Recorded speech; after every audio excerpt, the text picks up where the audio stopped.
ಬೆಳಗಾವಿಯಲ್ಲಿ ನಡೆಯುವ ಕಾಂಗ್ರೆಸ್ ಸಮಾವೇಶ ಶತಮಾನೋತ್ಸವ ಸಮಾರಂಭ. 1000ಕ್ಕೂ ಹೆಚ್ಚು ಕಾಂಗ್ರೆಸ್ ಕಾರ್ಯಕರ್ತರು ಭಾಗಿ. ಧಾರವಾಡ ಹೆಡ್ ಪೋಸ್ಟ್ ಆಫೀಸ್ ಇಂದ ಹೊರಟಿರುವ ಸುಮಾರು 1000ಕ್ಕೂ ಹೆಚ್ಚು ಕಾರ್ಯಕರ್ತರು. 15 ಟ್ರ್ಯಾಕ್ಸ್ ನಲ್ಲಿ ಹೊರಟಿರುವ ಕಾಂಗ್ರೆಸ್ ಕಾರ್ಯಕರ್ತರು. ಹೌದು, ಮಹಾನಗರ ಪಾಲಿಕೆಯ ಸದಸ್ಯ ತುಳಜಪ್ಪ ಪೂಜಾರಿ ಇವರ ಮುಖಂಡತ್ವದಲ್ಲಿ ಬೆಳಗಾವಿಯಲ್ಲಿ ನಡೆಯುವ ಸಮಾವೇಶಕ್ಕೆ ಹೋಗುತ್ತಿರುವ ಸರತಿ ಸಾಲಿನಲ್ಲಿ ಗಾಡಿಗಳು ಮಾಡಿಕೊಂಡು ಹೋಗುವುದು ಸಾಮಾನ್ಯವಾಗಿತ್ತು. ಈ ಸಮಾವೇಶಕ್ಕೆ ಕೇವಲ ಕಾಂಗ್ರೆಸ್ ಸೀಮಿತವಾಗಿಲ್ಲ. ಪಕ್ಷಪಾತವಿಲ್ಲದೆ, ಜಾತಿ ಭೇದವಿಲ್ಲದೆ ಎಲ್ಲರೂ ಪಾಲ್ಗೊಂಡು ಸಮಾವೇಶವನ್ನು ಯಶಸ್ವಿಗೊಳಿಸಬೇಕೆಂದು ಮಹಾನಗರ ಪಾಲಿಕೆ ಸದಸ್ಯ ಈ ಸಮಾವೇಶಕ್ಕೆ ಎಲ್ಲರಿಗೂ ಮುಕ್ತ ಅವಕಾಶವಿದೆ, ಇದರಲ್ಲಿ ಎಲ್ಲರೂ ಪಾಲ್ಗೊಳ್ಳಬೇಕೆಂದು ಆಗ್ರಹಿಸಿದರು. ಇವತ್ತು ಬೆಳಗಾವಿಗೆ ನಾವು ಒಂದು 15 ಗಾಡಿಗಳನ್ನ ಒಯ್ತಾ ಇದ್ದೀವಿ. ಈಗಾಗಲೇ ನಮ್ಮ 5 ಗಾಡಿ ಅಲ್ಲಿ ಒಂದು ಟಿಫಿನ್ ವ್ಯವಸ್ಥೆ ಮಾಡಿದ್ದಾರೆ ನಮ್ಮ ಮುಖಂಡರು. ನಮ್ಮ ಇಸ್ಮಾಲ್ ಟಮಾಟಗಾರ್ ಹಾಗೂ ದೀಪಕ್ ಚಿಂಚೂರಿ ಡಿಪ್ಯೂಟೆಡ್ ಕ್ಯಾಂಡಿಡೇಟ್ ಅವರು 74 ಕ್ಷೇತ್ರದ ಅವ್ರ ನೇತೃತ್ವದಲ್ಲಿ ಸುಮಾರು 15 ಗಾಡಿ ನಾವು 17ನೇ ವಾರ್ಡ್ನ ನಮ್ಮ ನೇತೃತ್ವದಲ್ಲಿ ಒಯ್ತಾ ಇದ್ದೀವಿ. ಇದೊಂದು ಐತಿಹಾಸಿಕ ಕಾರ್ಯಕ್ರಮ. ಸುಮಾರು ಒಂದು 10 ಲಕ್ಷ ಜನ ಸೇರುವಂಥ ಕಾರ್ಯಕ್ರಮ. AICC ಹಾಗೂ KPCC ಜಂಟಿ ಒಂದು ಇದರಿಂದ ಕಾರ್ಯಕ್ರಮ ನಡೀತಾ ಇದೆ. ಈ ಕಾರ್ಯಕ್ರಮವನ್ನು ನಮ್ಮ ವಿರೋಧ ಪಕ್ಷ ನಾಯಕರಾದಂಥ ರಾಹುಲ್ ಗಾಂಧಿಯವರು ಹಾಗೂ ನಮ್ಮ ಸರ್ಕಾರದ ಮುಖ್ಯಮಂತ್ರಿಗಳು ಹಾಗೂ ಉಪಮುಖ್ಯಮಂತ್ರಿಗಳು ಭಾಗವಹಿಸ್ತಾ ಇದ್ದಾರೆ.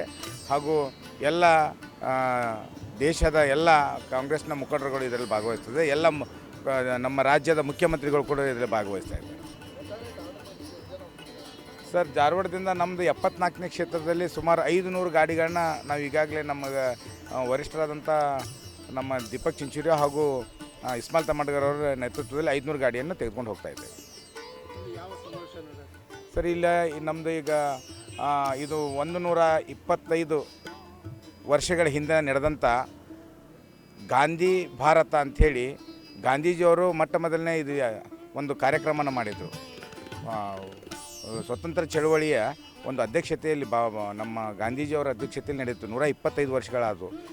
ಸೊ ಈ ಒಂದು ನೆನಪಿಗೆ ಜೈ ಬಾಪು, ಜೈ ಸಂವಿಧಾನ, ಜೈ ಭೀಮ್ ಅನ್ನುವಂಥ ಈ ಕಾರ್ಯಕ್ರಮವನ್ನು ನಾವು ಅಲ್ಲಿ ಮಾಡ್ತಾಯಿದ್ದೀವಿ. ಇದು ಕಾರ್ಯಕ್ರಮ ಕಾಂಗ್ರೆಸ್ ಕಾರ್ಯಕ್ರಮ ಅಲ್ಲ.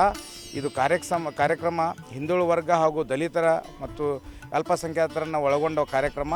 ಇದು ಕಾರ್ಯಕ್ರಮ ಬರೀ ಇದು ಕಾಂಗ್ರೆಸ್ ಸಮಾವೇಶ ಅಂತೇಳಿ ಅನ್ನುವಂಗಿಲ್ಲ. ಈ ಎಲ್ಲರೂ ಕೂಡಿ ಸಂವಿಧಾನ ಉಳಿಸೋಕ್ಕೋಸ್ಕರ ಈ ಕಾರ್ಯಕ್ರಮನ ಮಾಡ್ತಾಯಿದ್ದಾರೆ. ಈ ಕಾರ್ಯಕ್ರಮಕ್ಕೆ ನಾವು ಸ್ವಯಂ ಪ್ರೇರಿತದಿಂದ ನಾವೆಲ್ಲರೂ ಹೋಗ್ತಾಯಿದ್ದೀವಿ. Sorry sir. ಹಾಂ ಸರ್, ನಿಮಗೆಲ್ಲ ಗೊತ್ತೈತಿ ಮಾಧ್ಯಮದವರಿಗೆ. ಅವರು ಅಲ್ಲೇ ಆಟ ಕುಂಟು ಲೆಕ್ಕಕ್ಕಿಲ್ಲ ಅನ್ನುವಾಗಿದ್ದಾರೆ. ಎಸ್ ಟಿ ಸೋಮಶೇಖರ್ ನಮ್ಮ ಪರವಾಗಿನೇ ಇದ್ದಾರೆ. ಎಸ್ ಟಿ ಸೋಮಶೇಖರ್ ಅವರು ನಮ್ಮ ಪರವಾಗಿ ಅನ್ನೋಕ್ಕಿಂತ ಮಕ್ಕಳಿಂದ ಸಂವಿಧಾನ ಯಾರು ಉಳಿಸ್ತಾರಲ್ಲ ಅವ್ರ ಪರವಾಗಿದ್ದಾರೆ ಅಂತ ಹೇಳಕ್ಕೆ ಇಷ್ಟಪಡ್ತೀನಿ. ನಾನು ತುಳಸಪ್ಪ ಪೂಜಾರ್, ಮಹಾನಗರ ಪಾಲಿಕೆ ಸದಸ್ಯರು. Thank you. ಕ್ರಾಂತಿ ಸಮಾಚಾರ, ಧಾರವಾಡ.